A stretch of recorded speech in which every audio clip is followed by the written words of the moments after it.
নীল চিরকুট পর্ব 29। লেখিকা নৌসিন আহমেদ রোদেলা। আমি আছি আপনাদের সাথে নৌসিন পারভিন।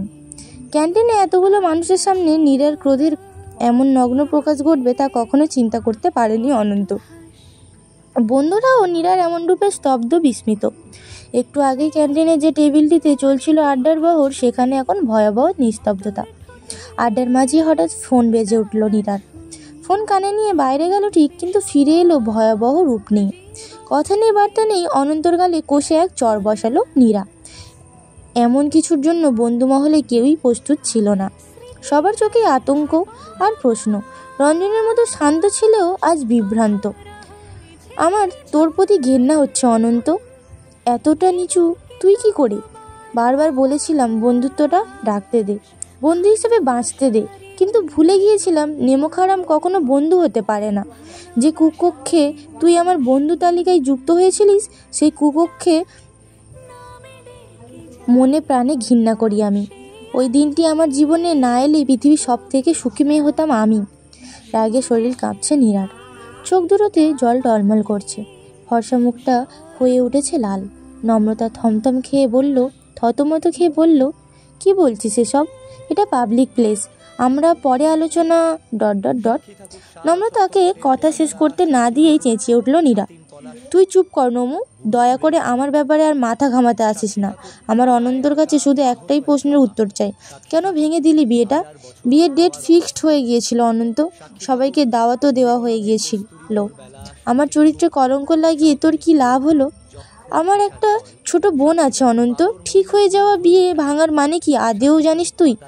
আমার জীবন সম্পর্কে বিন্দুমাত্র ধারণা আছে তোর? অনন্ত জবাব দিল না। রাগে দুঃখে হিতাহিত জ্ঞান শূন্য নীরা দাঁত চেপে বলল, নীরা দাঁতে দাঁত চেপে বলল, পাগলামো, সত্যি করে বলতো এই পাগলামো কিসের জন্য? আমার জন্য নাকি আমার সুন্দর শরীরের জন্য? তোর সামনে দাঁড়িয়ে থাকতেও আমার ঘেন্না লাগছে এখন। অনন্ত এবার চোখ তুলে তাকালো। নীরার কাছাকাছি দাঁড়িয়ে চোখে চোখ রাখলো। দুইজনেরই চোখের সীমাহীন ডাক। অনন্ত নীরার ডান হাতের বাহু শক্ত করে চেপে ধরে কটমটে কণ্ঠে বলল, যা করেছি বেশ করেছি, ভালোবাসি বলে দাম নেই না? খুব তো বিয়ের জন্য নাচছিলি, যা কর এখন বিয়ে। নীরার এমন হাউমাউ করে কাঁদতে ইচ্ছে করছে এখন। নিজেকে পৃথিবীর সবচেয়ে অসহায় বলে বোধ হচ্ছে। নীরা খুব জলদি নিজেকে সামনে নিল। অনন্ত চোখের দিকে তাকিয়ে প্রচণ্ড ব্যথাতুর কণ্ঠে বলল, তুই মরে যাচ্ছিস না কেন বলতো? আই উইশ অ্যাক্সিডেন্টের দিনটাই তোর শেষ দিন হতো। অনন্ত দুর্বদ্ধ হাসলো। প্রচণ্ড রাগে আবারও কষে চর বসালো নীরা। চেঁচিয়ে উঠে বলল, তোর হাসি আমার সহ্য হচ্ছে না, আর তোর সুখ আমার সহ্য হচ্ছিল না। এটা মেবি, হ্যাঁ, এটা মানে অনন্ত একে বলেছে নীরাকে। নম্রতা দুই হাতে মুখ চেপে বসে আছে। নীরা যথেষ্ট বাস্তববাদী মেয়ে, নিজেকে সংযত করার শক্তি তার প্রচণ্ড। সেই নীরার এমন দশায় বুক বেয়ে কান্না আসছে নম্রতার। ক্যান্টিনের সবাই হাঁ করে মজা গিলছে অবস্থায় ব্যক্তির দেখে উঠে দাঁড়ালো রঞ্জন। অনন্তকে টেনে সরিয়ে নিয়ে নম্রতাকে ইশারা করলো। নাদিম হতভম্ব চোখে তাকিয়ে আছে। কাকে ধমক দিবে, কাকে সান্ত্বনা দিবে ঠিক বুঝতে পারছে না সে। প্রেম ভালোবাসার মতো ঠুনকো বিষয়গুলো এই প্রগাঢ় বন্ধুত্বেও এত বড় সংকট তৈরি করতে পারে। নম্রতা নিজেকে সামলে নিয়ে নীরার কাঁধে হাত রাখলো। অসহায় কণ্ঠে বলল, দোস্ত, সবাই দেখছে। নীরা উত্তর দিল না। কিছুক্ষণ অন্তর দিকে তাকিয়ে থেকে শান্ত পায়ে বেরিয়ে গেল। কারোর সাথে কথা বলল না, কারোর দিকে এক পলক তাকালো না পর্যন্ত। অনন্ত ও রঞ্জনকে ধাক্কা দিয়ে ছাড়িয়ে নিল নিজেকে, তারপর বাইক নিয়ে নিরুদ্দেশ। বাকি চারজন দিশেহারা পথিকের মতো চেয়ে রইল। কাকে বুঝাবে, কাকে সান্ত্বনা দেবে তারা? দুজনেই যে প্রাণ। কিছুক্ষণ নিস্তব্ধ দাঁড়িয়ে থেকে হলের উদ্দেশ্যে রওনা দিল নম্রতা। নীরাকে কোনোভাবেই একা ছাড়া চলবে না, কিছুতেই না। ছোঁয়া গাড়ির চাবিটা টেবিলের ওপর রেখে রঞ্জনা নাদিমের দিকে তাকালো। শান্ত ও শীতল তাদের দৃষ্টি। বিছানার পাশে ফ্লোরে হাঁটু মুড়ে বসে আছে নীরা। হল ফাঁকা। প্রায় সময়টাতে প্রায় সবাই হলের বাইরে থাকে। নীরা এই সময় প্রথম হাউমাউ করে কাঁদছে, মুখে ওড়না গুজে কান্না নিয়ন্ত্রণের চেষ্টা চালাচ্ছে। মায়ের বলা কথাগুলো ঘুরে ফিরে বুকে কাঁটার মতো বিঁধছে। তোকে আমি পেটে ধরেছি, এই দুঃখেই মরে যেতে ইচ্ছা করছে আমার। হারামজাদি, তুই কি মরে যেতে পারিস না? এক বোতল বিষ খেয়ে মরে যা না। 1 বছর ধরে পাত্র খুঁজতে খুঁজতে যাই, একটা জুটলো, সেটাও বাগড়া। ঢাকায় তুই প্রেম করে বেড়াস, নাগর জুটাইছিস, আর কি কি করছিস সেখানে? বিয়ে কেন ভেঙে দিলি তারা? তোর কাকারা তো পারলে ঢোল পেটাচ্ছে পাড়ায়, আমি নাকি পাড়ার নামে মেয়েটাকে ঢাকায় বলে ... নীরা আর ভাবতে পারে না, ওর সত্যি মরে যেতে ইচ্ছে করছে। অনন্ত এত পাগল কেন? এত বড় সর্বনাশ কেন করলো ও? এমন সর্বনাশা ভালোবাসা তো নীরা চায় না। অনন্ত ওকে এতটা অসম্মান কি করে করলো? পাড়ায় এমন নীরার জয় জয়কার। নীরা ঢাকায় প্রেম করে, প্রেমিকের সাথে তার বিশেষ ঘনিষ্ঠতা আছে বলেই বিয়ে ভেঙেছে। গ্রামের মানুষ নিশ্চয়ই আরও বিশ্রী বিশ্রী কথায় জর্জরিত করছে মাকে। এবার কি আরও পাত্র আসবে ঘরে? আর পাত্র আসবে? নীরা নিজের কথা ভাবছে না। তার ছোট একটা বোন আছে, যার বড় বোনের চরিত্রে এত বড় দাগ, তাকে বিয়ে দেওয়াটা কি অত সহজ হবে? কি পোড়া কপালি নীরা! কেন এসেছিল সে ঢাকায়? কেন ভর্তি হয়েছিল এই অভাগা বিশ্ববিদ্যালয়ে? তার থেকে কোনো মধ্যবয়স্ক লোকের বউ হয়ে নির্যাতন সহ্য করাটাও কি ঢের ভালো ছিল না? নীরা রাগে দুঃখে হাতের কাছে থাকা কাঁচের মগটা ছুঁড়ে মারল দূরে। প্রচণ্ড শব্দে চুরমার হয়ে গেল কাঁচের মগ। অসচেতনতায় বিছানার নিচে থাকা অপ্রয়োজনীয় লোহার শিকড়া ঢুকে গেল হাতে। নীরা শিক বের করা নিয়ে তেমন কোনো ব্যস্ততা দেখালো না, উদাসী ভঙ্গিতে বসে রইল। বেশ ভেসে যাচ্ছে সব রক্ত, সে মরে গেলেই শান্তি হবে পৃথিবী। মায়ের লজ্জা, অনন্তর পাগলাটে ভালোবাসা সব ফুরাবে। নীরার মৃত্যুটাই তো চাই, কিন্তু এই মৃত্যুর বড় বিশ্বাসঘাতক নিমক হারাম। এমন সময়ে হন্তদন্ত করে ছুটে এলো নম্রতা। নীরাকে এমন অগোছলা হয়ে বসে থাকতে দেখে আঁতকে উঠল সে।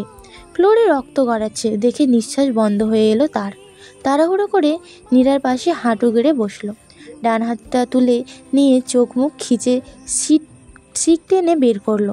হাতটাও ওড়না দিয়ে বেঁধে দিয়ে অসহায় কণ্ঠে বলল, এসব কি নিরু পাখি?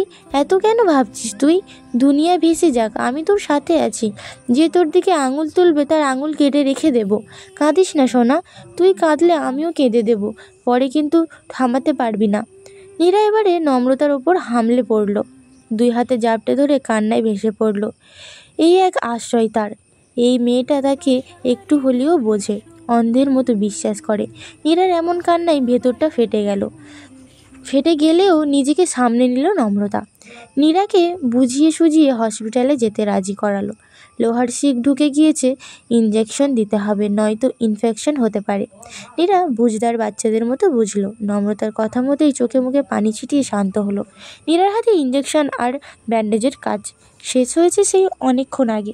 এখন নীরার ব্রেন ওয়াশের জন্য খাবারের নামে তাকে নিয়ে হাসপাতালের আশেপাশেই কোনো রেস্টুরেন্টে বসেছে রঞ্জন। নম্রতা ইচ্ছে করেই সাথে যায়নি।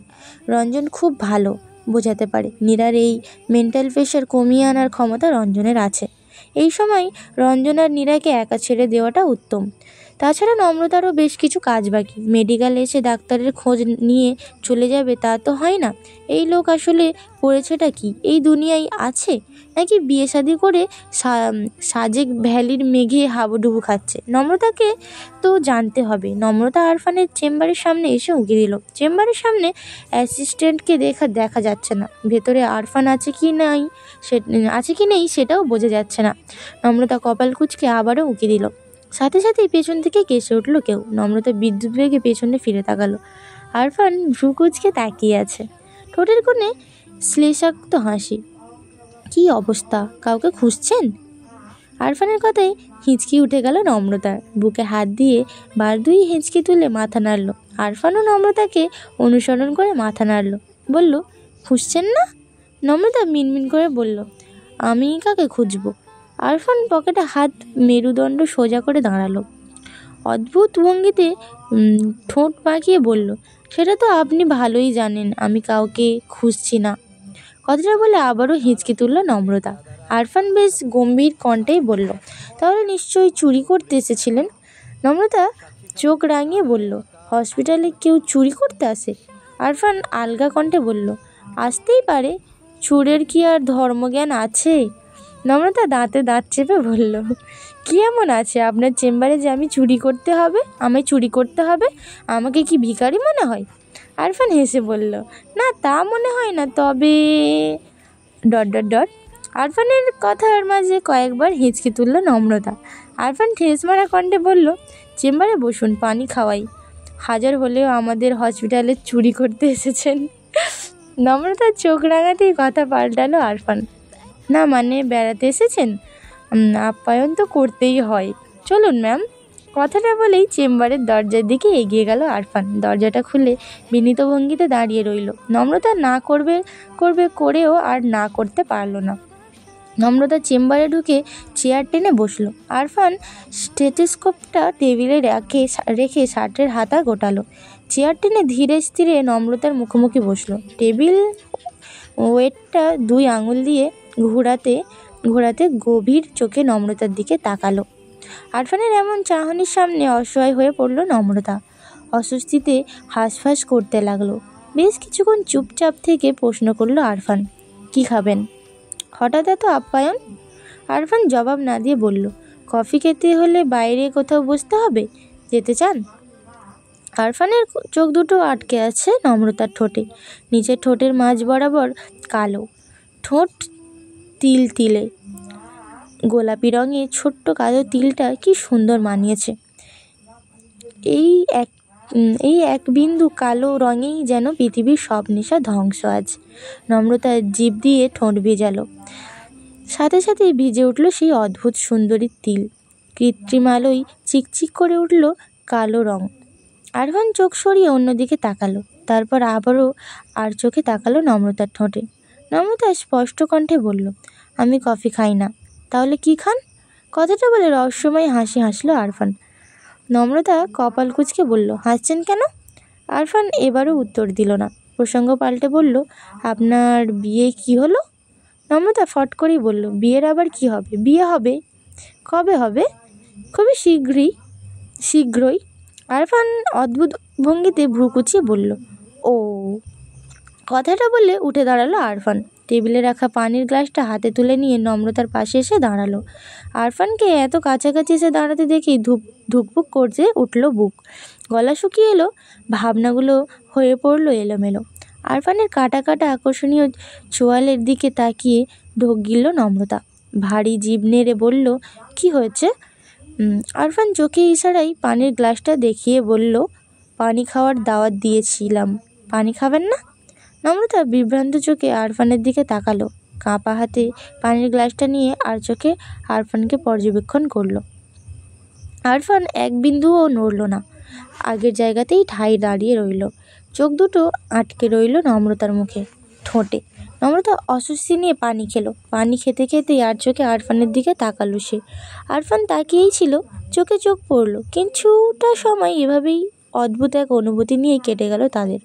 নম্রতা গ্লাসটা টেবিলে নামিয়ে রাখতে 2 হাত ভাঁজ করে টেবিলে ঠেস দিয়ে দাঁড়ালো আরফান। ছোট শ্বাস ফেলে বলল, বিয়ের শপিং শেষ? এই মাসের শেষ তো হওয়ার কথা, তাই না? নম্রতা হালকা কেসে বলল, বিয়ের শপিং কি অত সহজে শেষ হয়? বিয়ের আগের দিন পর্যন্ত চলতে থাকে। তা হোক, কাল আপনি আমার সাথে লাঞ্চ করছেন, ঠিক 1টায়। কথাটা বলে চঞ্চল চোখে নম্রতার ঠোঁটের দিকে চেয়ে রইল আরফান। নম্রতা বিস্ময় নিয়ে বলল, লাঞ্চ?